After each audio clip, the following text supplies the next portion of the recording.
नमस्कार। आपको आज ऐसी शख्सियत से मुलाकात करा रहे हैं जो जिन्हें कुछ समय पहले पागल समझा जाता था। आज वो गायकों के सम्राट बिमल दीक्षित जी हमारे बीच में, आज उनसे बात करते हैं। बिमल दीक्षित जी नमस्कार। जय श्री श्याम। बिमल दीक्षित जी, आप ये बताएं, क्या समस्या, आपने प्रोग्राम किया था आगरा में, आपने सामने क्या समस्या आई, उसे को लेके बहुत बड़ा समाज में बवंडर फैल गया, बहुत बड़ा एक दूसरे बदनामी हो रही है आपकी और राजू बावरा जी, क्या समस्या आप बताएंगे हमारे दर्शकों को? मैं बिल्कुल बताऊंगा। जय श्री श्याम प्रेमियों, ये संदेश अभी तक और वीर सूर्य टाइम्स दोनों चैनलों को के जरिए से मैं बता रहा हूँ कि मुझे 6 तारीख की रात को आगरा के पास रायबा गांव में बुलाया गया था और श्री भरत सिंह चौहान जी जिन्होंने मुझे बुलाया था और बुला करके मुझे बहुत अच्छा प्यार सम्मान दिया गया। और जब मेरा गाने का टाइम था तो मैंने 2-2.5 घंटे गाया, खूब अच्छा गाया। काफ़ी लोगों ने मुझे सराहा, खूब पसंद किया। प्रोग्राम के बाद मुझे पता लगा स्टेज पर ही कि राजू बावरा जी आ रहे हैं, तो जो मेरा फर्ज बनता था, मैं हमेशा राजू बावरा जी की इज्जत करता था, पैर छूता था। क्योंकि मैं मंदिर में पहुंचा तो मैंने देखा कि झांकी वालों के रूम में वहाँ लड़के लड़कियां भी बैठे थे, राजू बावरा जी पड़े हुए थे, कोई होश नहीं था। फिर भी मैंने जाके पैर छुए, मैंने कहा जय श्री श्याम भैया, तो उन्होंने मेरे जय श्री श्याम का, मेरे मित्रों, जवाब जय श्री श्याम से नहीं दिया, मुझे माँ की गाली दे करके संबोधित किया।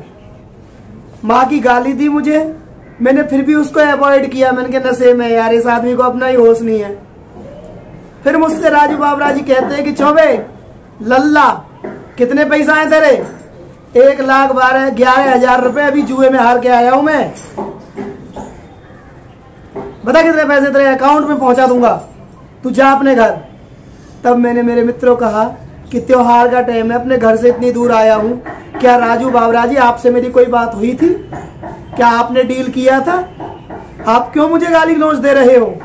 जब मैंने ऐसा बोला तो मेरे मित्रों, राजू बावरा जी ने मेरी दोनों टांगों के बीच मेरे प्राइवेट पार्ट पर हाथ डाला और जब तक उन्होंने मेरे को चोटिल किया, जब तक मेरी दांती नहीं भिजी, मेरी दांती भिज गई तब जाकर उन्होंने मेरे को छोड़ा।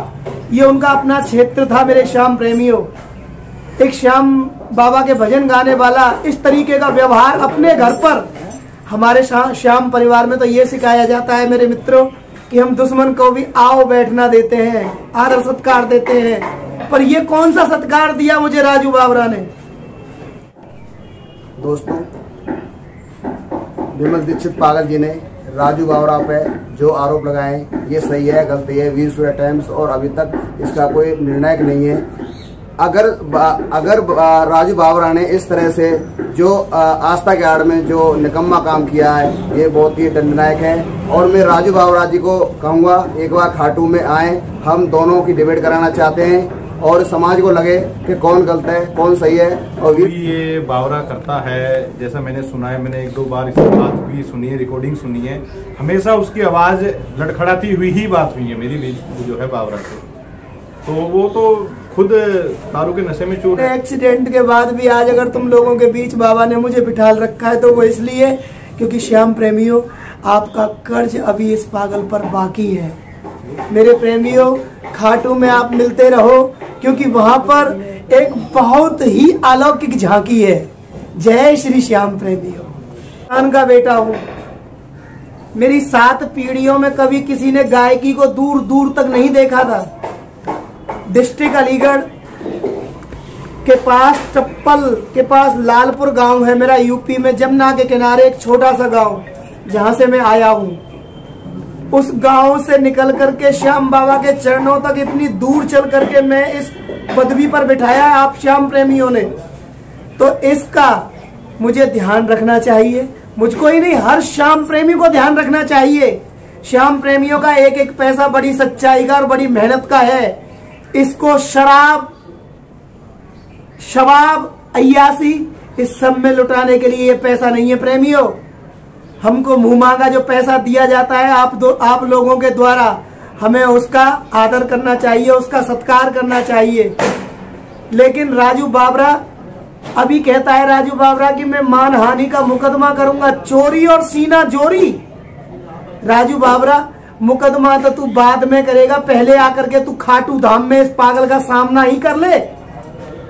जो भी तूने कहा है कि मैंने किसी लड़की का बलात्कार किया, राजू बावरा जी पोस्ट पे डालते हैं मैंने बलात्कार किया। भैया मैंने किसी लड़की का बलात्कार किया तो उस लड़की को मैं भी तो देखना चाहूंगा, मुझे भी तो पता लगना चाहिए। मुझे तो तुमसे ही पता लग रहा है कि मैंने ऐसा काम किया है। राजू बावरा जी से 5 लाख रुपए मांगे, 9 लाख में फैसला हुआ, चलो ये भी मुझे नहीं पता था, तुम बता रहे हो। तो राजू बावरा जी उस लड़की को भी खाटू लेकर के आओ जिसके साथ ऐसा व्यवहार मैंने किया। अगर तुम लेकर के आ जाते हो तो फिर तो कोर्ट, अदालत, पुलिस इसकी जरूरत नहीं है।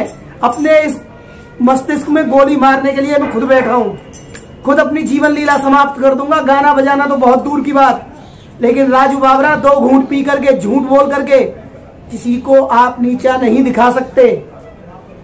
ये श्याम परिवार है, ये कोई किसी देश की सरकार नहीं है, ये समस्त ब्रह्मांड की सरकार है श्याम सरकार। इस सरकार के सामने झूठ बोलने से पहले 100 बार सोचना, तुम्हारा वंश नाश हो जाएगा राजू बावरा, वंश नाश। और जो तुम्हारे साथ मिलकर के ये बोलते हैं ना वीडियो पर, जो तुमने अभी वीडियो डाला है यूट्यूब पर कि मैं विमल दीक्षित आगरा की शान को धब्बा लगा रहा हूं, आगरा की शान को आगरा वासियों में नहीं, तुम्हारा वो नशेड़ी राजू बावरा धब्बा लगा रहा है। और तुम जैसे धब्बा लगा रहे हैं जो उसके साथ 2 घूंट पी करके उसकी हाँ में हाँ मिला देते हो, शर्म करो। अरे तुम गायक तो बाद में बनोगे राजू बावरा, पहले एक सभ्य इंसान तो बन जाओ। दुष्ट प्रवृत्ति के हो तुम राजू बावरा। बहुत श्याम प्रेमी जानते हैं कि तुम्हारा विचार, तुम्हारा आचार, तुम कैसे हो, लेकिन फिर भी वो जानबूझ के आगे नहीं आते, कह नहीं पाते। तो उन जयचंदों को भी मेरा कहना है कि अगर तुम सत्य नहीं कह सकते तो किसी के झूठ का भी साथ देने का तुमको कोई अधिकार नहीं है। मैं दोनों चैनलों के माध्यम से इतना ही कहना चाहूंगा कि हम अपने हिंदू रीति रिवाज को इतना नीचे ना गिराएं इस 2 घूंट शराब के लिए कि हमारे आने वाली पीढ़ियों पर प्रभाव पड़े इसका, हमारे आने वाली पुष्ट, आने वाले हमारे बच्चे अच्छे संस्कार पाएं। इसलिए मैं कहता हूं कि हर श्याम प्रेमी को यह बीड़ा उठाना, एक कसम उठानी चाहिए कि भजन गाने वाले को वो सही रास्ते पर चलने वाला बनाए।